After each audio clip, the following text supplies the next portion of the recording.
own yogurt at home is not as hard as it sounds. Let's start with the milk. The higher the fat percentage in the milk, the thicker and creamier the yogurt.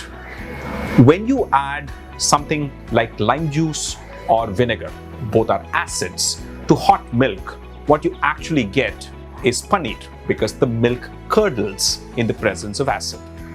What we need to do with yogurt is, instead of using acids directly, we introduce bacteria that then produce an acid called lactic acid that curdles the milk into yogurt. The family of bacteria that turn milk into yogurt are called lactobacteria. Where do you get lactobacteria? Simple. Yesterday's yogurt. A small bit of yesterday's yogurt added to milk will slowly produce lactic acid that then curdles your milk into yogurt. To make the perfect yogurt, you first need to boil the milk, but not boil it too vigorously, just short of boiling. What this does is that it denatures milk protein so that when the lactic acid curdles the milk, it produces a thick and consistent curd.